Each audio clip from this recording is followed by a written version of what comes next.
પાટણમાં ઓબીસી વર્ગીકરણ મહાસંમેલન 90 દિવસમાં માંગ પૂરી નહીં થાય તો શહીદી વહોરી લઈશ રણજીતસિંહ ઠાકોર ઓબીસી વર્ગીકરણ આંદોલનને જન આંદોલન બનાવવા આહવાન કર્યું। પાટણના ઐતિહાસિક બગવાડા દરવાજા ખાતે ઓબીસી વર્ગીકરણના સમર્થનમાં એક વિશાળ મહાસંમેલન અને ધરણા કાર્યક્રમનું આયોજન કરવામાં આવ્યું હતું।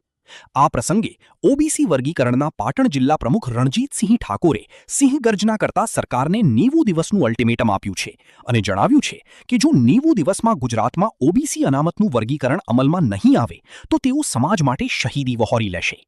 રણજીતસિંહ ઠાકોરે સભાને સંબોધતા ભૂતકાળને યાદ કરી જણાવ્યું હતું કે અગાઉ અલ્પેશ ઠાકોરે જ્યારે દારૂબંધીની મોટી મુહિમ ઉપાડી હતી ત્યારે ઓબીસી વર્ગીકરણની માંગ ન કરી એ આપણી મોટી ભૂલ હતી।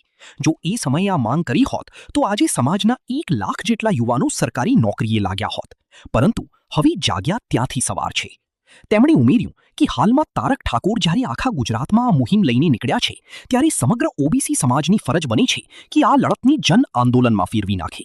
આપણા 70-80 વર્ષના આયુષ્યમાંથી તારક ઠાકોર માત્ર એક જ દિવસ ગાંધીનગરના આહવાન માટે માગી રહ્યા છે। ગુજરાતમાં 2.5 કરોડની વસ્તીમાંથી જો માત્ર અડધો ટકો એટલે કે 1.25 લાખ લોકો પણ ગાંધીનગરમાં ઉમટી પડશે તો ગાંધીનગરને હલાવી નાખીશું અને આપણો હક મેળવીને જ જંપીશું।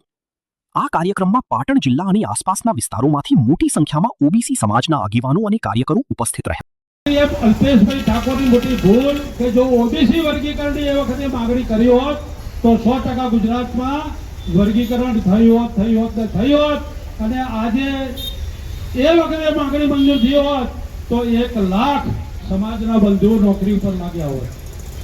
પણ તોય જાગે ત્યારે સવાર તારક ઠાકોર જ્યારે આ મુહિમ લઈ અને ગુજરાતમાં નીકળ્યા છે તો આપણે સમાજની ફરજ બને કે આ મુહિમને જન આંદોલનમાં ફેરવીએ। મિત્રો, આપણું આયુષ્ય 70 કે 80 વર્ષનું, એમાં તારક ઠાકોર આપણી પાસે એક દિવસ માગે છે। આખા 70 વર્ષની અંદર એક દિવસ માગે છે કે જ્યારે ગાંધીનગર આહવાન કરે ત્યારે આપણે ઉમટી પડવાનું છે। અલ્લાહ મારા ભાઈઓ, 2.5 કરોડ સમાજની અંદર 1% સફળતા મળે તો 2.5 લાખ માણસો ભેગા થાય। આપણે 2.5 લાખ નથી કરવા, 1/2% જ કરવો છે। 1.25 લાખે 1.25 લાખમાં તો અમે ગાંધીનગર હલાઈ નાખીએ। બોલો તૈયાર? 90 દિવસની અંદર ગુજરાતની અંદર ઓબીસી અનામત વર્ગીકરણ અમલમાં નહીં આવે તો સમાજ માટે શહીદી વહોરી દેવાનો છું।